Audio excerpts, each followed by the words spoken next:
Hello everyone, welcome. We are back to another session. Let's go on with it then. In the next video, yes, that I'm doing is the same. You remember we were doing decimal to binary practice? So let's choose another number without making it longer. So just as a practice, I'm going to introduce the same number again. The number was 22. So we were using the powers of t. So here we go. 128, 64, 32, 16, 8, 4, 2, 1. 2 power 0, 2 power 1, 2 power 4. So that's the table that we have. Now in the, oh my god, that word is coming back again. In the minus method, which is called the subtraction method. Yes, finally I did it, yeah. So we chose the number 22 in the previous video, as everyone knows, and I think you might have solved the equation already. I don't know. Right, so let's do this equation then and take out the decimal to binary. So as I explained before, the number which is under 22 is 16. So we make a separate section. Again, that's a revision. So if anyone doesn't want to do revision, feel free and you can pop on to the next video. So now 16 is here. So gradually what we'll do is 22 minus 16, which will give us 6. So now let's see 6. Compare it with that table or the powers of 2. So now that we have got 6 here, we can see a 4 down there that is under the value of 6. So let's do that. So now we are going to minus that 4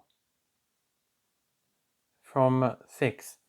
So yeah, so I think I did a little teeny weeny mistake down there. I need to put this here on 4. 2 remains at its own position at the moment. We're not touching 2 at the moment. The 2 is the next one, yes. So similarly, we'll put that 4 down here. So why are we doing this? We are trying to see whether we are going on the right path. We will add all these numbers together to see if it adds up to 22. So 16 plus 4 is 20. So here when we minus 4, we get 2. That 4 there. So now see 2 and compare it with the table here, powers of 2, so 2. So then we'll mark this 2 as well. So 2 minus 2 is equal to 0. So that's all done. As all of you know, to cut it short, in the previous video I did that. So now the chosen ones, which is 16, 4, 2, we got to imagine that they are 1. Make them 1. Imagine and make them 1. The one which we couldn't choose are zeros. So supposedly, I'm trying to do focus, I think. There we go. Yeah, the camera gone a bit blurry. So as you can see, these are the chosen ones, 16, 4, 2. Don't worry if you get confused, we are doing more practice as well. And you have to do it on your own as well. Okay. Right, that's 8 and that's 1. So that 8 and 1 was not chosen. So we will imagine this as 0. Now let's move down and do it cleanly. 1, 0, 1, 0, 1, 1, 0. Everyone, ladies and gentlemen, guys and girls, this is the binary version of 22. Right, let's do another one. Okay, this time I'll choose another number. And the number is going to be 21 to make it more spicy. Right, let's do the powers of 2 again. 128, 64, 32, 16, 8, 4, 2, 1. So similarly, it's the same formula, it's the same way. 21, which value is coming under 21 is 16. So you mark 16 and make a separate section just to check that we are going on the right path. 16. So now we are going to minus or subtract, same word again, subtract 16 from 21, not 21 from 16, remember. So let's see what we are going to get. Anyone? 5? Yes, I think so, yeah. So we will get 5, yeah. So now we got 5 here. Let's start thinking. Compare this 5 here, so that's 4. Yeah, so as you can see, number 4 is under number 5, so we have chosen number 4 as well, so we put it down here just to have a check. So 5 minus 4 is 1. Check here, right? So that's, we find the 1 here. 1 goes with 1, and 1 minus 1 is, as everyone knows, a 0. So now 16, 4, the blocks that we have made are here. So now add them and see whether we've got the right answer. 16 plus 4 plus 1 is 21. Perfect. Now, the next part is very important because that's the part which defines the binary side of the number. So as we imagine these blocks, because they went on the value, so they are 1, the one with the blocks. The one without the blocks are 0. So 1 0 1 0 1 1 0 1 0 1 is our binary number for 21. So similarly, if you see up there, it was 1 0 1 1 0 for 22, 1 0 1 0 1 for 21.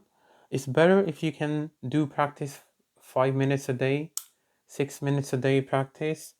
That will be very, very useful and vital in your further CNA, Cisco Network Administrator, CCNA, Cisco Certified Network Administrator. I won't say CCNP and CCIE because they are the next level. They know everything about it. So all networking fundamentals, and plus if someone is doing Juniper, Draytech course, or a lot of courses, these are really important because from here you move on to IP classes, IPv4 subnetting, and then from there you move on to VLSM, and then route summarization and Cisco command line interface. To cut it short, you need to know these basics in order to move yourself into a virtual environment, and that is where we are going into. So with virtual environment, if someone is very, very interested before they do all of this stuff, my recommendation would be Cisco Packet Tracer. It's a very old school. It's a very, very old school application, virtual application. Go on the internet. Some places you might be able to download it free, and by all means watch its tutorials and see what is happening, and just have a surf around, just have a look around. It might confuse you a bit, but it's better to know where we are going, because in the exams, the real ones, there's a lot of virtual labs and questions. And in real life, when you're working as a network engineer or a cybersecurity analyst, you have to do a lot of configurations and make SSH tunnels, etc., etc. So I'll cut the video short. If you can actually practice 1 or 2 more values, you'll get used to it. And everyone, decimal to binary conversions are so important. And similarly, you can, as we go through the next video, you can actually move them back to from binary to decimal as well. So you can convert them from binary to decimal as well, if you want. and you can practice that as well. We'll be practicing that as well, but our main focus will be mainly on IPv4 subnetting now, because we are getting into it. So we need to sort of finish our topics so that we move forward into our CCNA studies, because subnetting is just a part of it to understand where we are going. So where we are going is VLSM, variable length subnet masking. Number 2, route summarization. Number 3, protocols, OSPF, EIGRP. So this is the next level, a little bit, and CLI, command line interface. At least make a little Cisco lab so that virtually you're able to know what is happening in there. And I have said to you to watch Cisco Packet Tracer. On YouTube there is some material where you can actually see what is happening. So look at that, look at the design, the logical design of the topology. One is the physical design of the topology, and one is the logical design of the topology. So I want you to see the logical design, where the switch is going, where the router or the router is going, what cables are being used, what interfaces are being used, just as a know-how.